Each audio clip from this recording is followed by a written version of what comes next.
Hi, everybody. My name's Kev. My pronouns are they, them. Um, I'm a co director with the nonprofit organization Advocates of Change and a volunteer with the organization Richmond Community Bail Fund. In a moment, I will jump into descriptions about both of those organizations. But up top, first, I wanted to kind of just give an overview for the purpose of this video. Um, I want to talk about a new tool that a friend of mine and I have developed. Um, I just helped conceptually. All of the heavy lifting was done by Will Willman, um, really awesome, good friend of mine, who's a wizard when it comes to computer coding and tech stuff.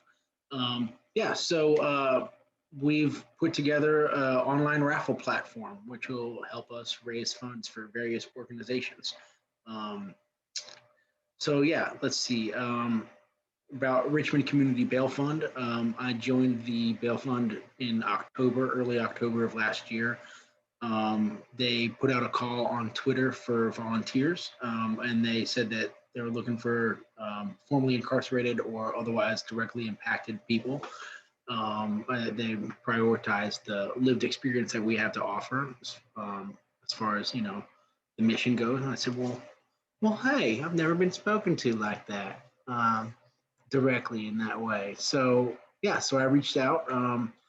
So the bail fund. Let's see. Instead of going off the top of my head, I'll just read. The Richmond Community Bail Fund exists to post bail for everyone in Central Virginia who needs it in order to help them avoid the many immediate and collateral consequences of incarceration. Their hotline is open to receive client calls Mondays, Wednesdays, Fridays, and Saturdays from 9 to 6:30. Since June of 2020, RCBF has bonded out over 500 people that would otherwise not have been able to afford bond, reuniting with them with their families and helping keep their jobs and homes. Um, and it says up here that Richmond Community Bail Fund's work is toward the abolition of not just cash bail, but pretrial detention and supervision as well. Resonates with me heavily because I've been directly impacted by the callousness of the cash bail system. Sat in jail once for 64 days with a broken face on bogus charges that were later dismissed because I didn't have $250 to my but directly impacted is fair to say. So that's a little bit about the bail fund.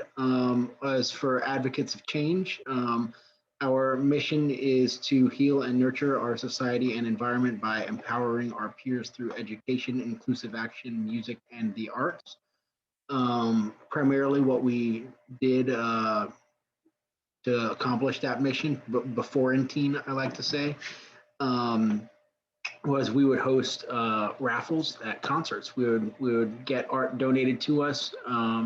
We would take that art to a live music event, and then we would use it to raise funds and awareness for humanitarian causes that were local or relevant to those concerts. So the idea was that we would kind of be like a connective tissue, if you will, between the privileged music scene and the organizations that need our help. Um, and we had some success doing that. We've been involved in a little bit more than 300 events, and we've raised a little bit over 90 grand. We've given out, I want to say, $11,000 in Dream Out Loud grants to artists of different mediums, also a couple of different arts organizations as well.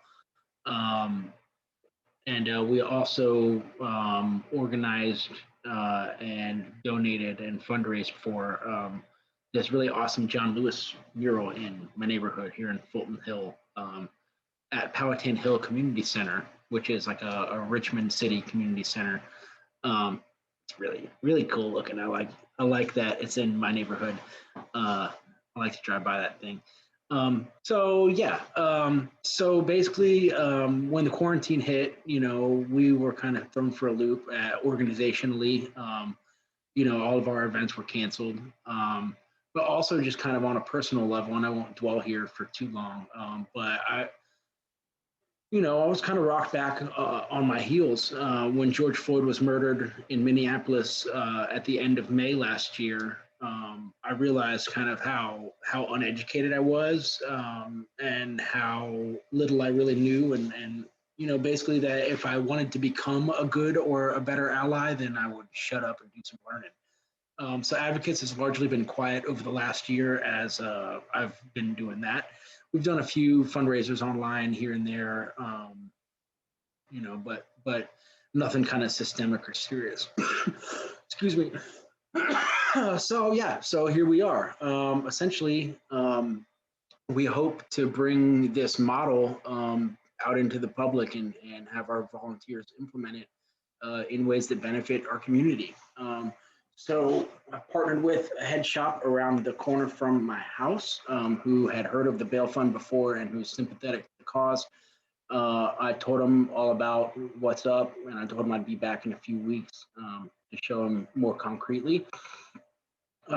So their business name will pop up in just a minute. We'll go over all that. But so essentially, so the way that we're going to do it is we'll print an 11 by 17 piece of art that we already have in our digital library. Actually, I've got, I want to say 10 copies of each of our prints already printed. We've got a lot of art that's been donated to us and that we've printed. We're gonna frame some of it and hang it in this head shop, this glass shop. And basically we're gonna, beneath it, we're gonna print this piece of paper and hang it as well. And this paper will kind of explain the rules of the raffle.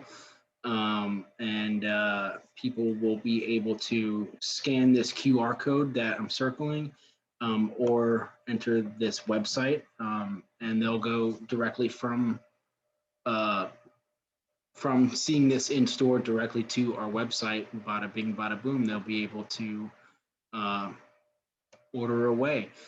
So in a second, I'll show what that will look like. But I'm gonna also give a little bit more background about how this raffle platform idea started. Basically, one of our team leaders, one of the Advocates of Change team leaders and volunteers, a longtime supporter and ally, super badass pal, Sarah. I hope I'm saying her last name correctly, Sarah Ull. A lot of people online, her name is Sarita. So she contacted me recently. She's been working at a medical dispensary in Tulsa, Oklahoma, and she had the idea to do a 30-day long, a month-long in-store raffle in support of any local organization, using Advocates of Change art kind of as a way to just get people excited, and give the community something to rally around and something kind of fun to do. And so the idea would be that it would connect dispensary clients or customers or patients with a relevant cause in their area. And so I suggested, we'll pick something that's mutual aid oriented, something that's, directly furthering, social justice and equity. So we haven't gotten that one up and running yet, but basically I wanted to prototype with this one. But so Sarah contacted me with this idea, and I said, yeah, that sounds great. Let me roll it around in my head for a few days, and we'll see, how to implement it. And so we wanted to be as streamlined as possible. We want it to be as low effort for the employees of the storefronts that we partner with as possible. We just want to reduce the headache. We don't want them to have to do any extra accounting. We don't want anyone to have to undergo any extra training. So we'll give everybody as much information as we can ahead of time, and we'll streamline everything and put everything online. So yeah, that's kind of how that went. So we used to have, when people signed up for our raffles, we would have them sign up on a piece of paper that looked like this: name, phone number, email, how much cash or credit they were donating, and then how many tickets they were getting. Now it will look a little bit more like this. So this will be the prize. The name right here, Sacred Geometry by Zane Prindle, is kind of the title of the raffle, right?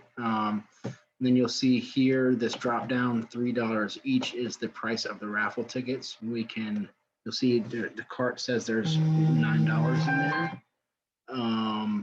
So we'll go down to 1 for 3, go up to 4. And you'll see this cart. We'll click cart in just a minute. I'll go through the rest of this first. So the artist, their name is hyperlinked to a website that they've given us. And then there's a little blurb about the raffle itself. Raffle tickets are $3 a piece, yada, yada, yada. Information about the bail fund, and then benefiting, and then a link to the beneficiary. And again, it's hyperlinked, so it'll go to the beneficiary's website. And then a raffle location, Top Shelf Glass. And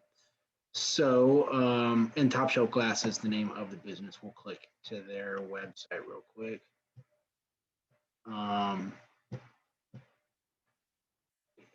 So that's how that goes. And then beneath here is about the artist, and that's a little blurb that Zane has given us.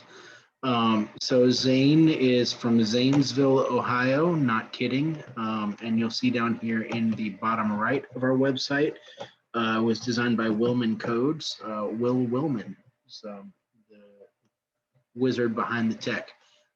So all of the raffles will appear here. Oh yeah, let's go ahead and do the checkout process. So the cart says $12 each. In order to begin checkout, you press the cart, and then it will give a summary. We'll get this one size removed pretty soon. And then the PayPal checkout, it says error, canceled PayPal screen. That's because it's like a sandbox for like we're not on the real internet right now. We're within a development app. But we'll click it anyway. And it'll show, see sandbox.paypal.com. We're not really on the internet. It's weird. So you can either log into your PayPal, or you can just pay directly with your debit or credit card, and that is secured by PayPal. And then if we were to complete that order, a screen would pop up that would thank us, and it would authorize and approve, and then verify, and then it would say, thank you, and then it would kick us back out to this main raffles page. And so then here they would see all of the active raffles that we have going on. Oh yeah, and last thing I wanted to show you. So we've seen the old raffle sheets. We've seen this the printout that we'll put beneath it, and now I'll show you kind of the back end. Will Willman, as I mentioned, was our web development wizard, and he put together, we use a program called Podio, or software, I don't know what it is. I don't really know. It's like this, database system called Podio. CRM, I think that's content something, who knows? I should just stop. Basically, though, the way that it works is that within each organization is like the highest kind of like hierarchical level. Within each organization, there are workspaces, and then these are listed here on the left. And then within each workspace, I'll click directory. I'll click the directory workspace. Within each workspace directory, there are apps, and then within each app, there are items, and then those items are like also customizable so that they can all have the types of information that we want them to. So we'll just go down to walls to windows, and you'll see this is kind of just a sneak peek into the back end of our beneficiaries. This is a program that we put together. So it's got our mission statement. It's got the type of thing it is. It's got active beneficiary. It shows which events this beneficiary has been connected to, which is rad. And so basically, we use this backend site to build relationship between different items and different workspaces and different apps to accomplish different goals. So we can make different calculations happen and things like that. Um, so we are within the orders workspace, and we will go to the Raffles app within the orders workspace. And I'll show you kind of how that goes. So this is what we were looking at, the front end. This is the back side of the front end of our website. So you'll see the title, Sacred Geometry by Zane Prindle, the location name, the location website, the beneficiary ties directly to the directory workspace. AOC percentage for this one, we're going to do 0. There are some costs associated with running one of these raffles, but I just kind of want to get this one up with no fuss, no muss. The percentage that we take, that'll be something that, since this is a totally new kind of program and a new tool for us, we'll have an organizational meeting where the volunteers will vote. We'll kind of decide what's appropriate together. You know, hopefully it'll be somewhere 10, 15 less, hopefully. You know, but if a 30-day long raffle inside a head shop brings in $100, costs us about $2.50 to print and produce the print, and then an additional like $10 to frame it. So if we were to do 10%, that would almost cover it. See what I mean? You know, but so, you know, we'll kind of just have to see how that goes, you know, kind of keep an eye. We'll do a few and see what the math looks like and see how we have to adjust and whatnot.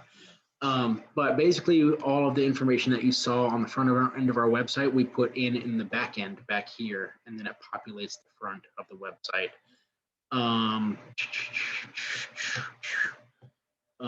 It will, every time an order is made, that'll come here, I believe.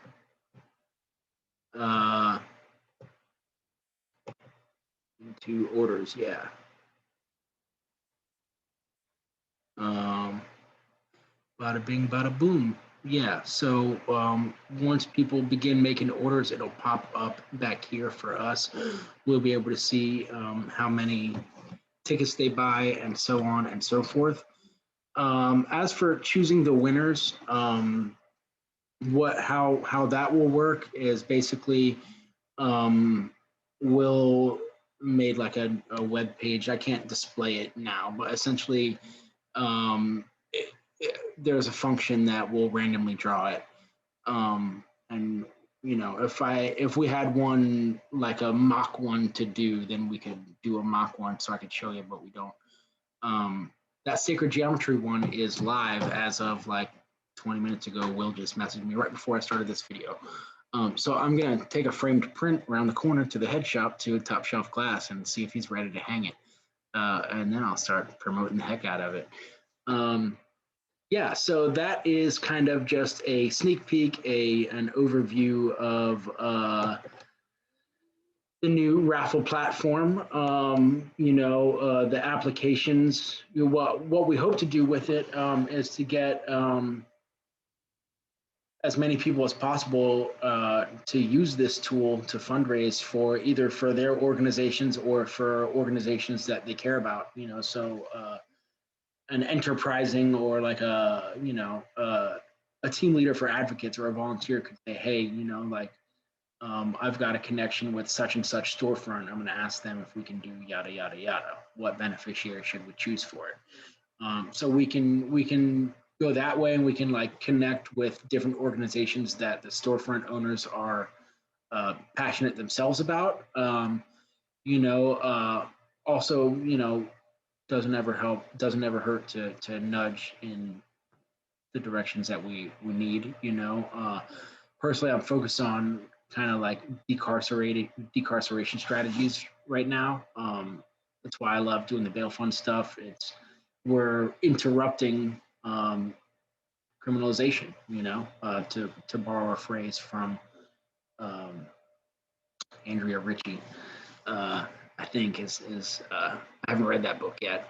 But so yeah, hopefully we can, it's a versatile tool, and theoretically we don't need to hang art in a storefront to do it. We can do online raffles on this site, and we can just kind of spread them and jam them.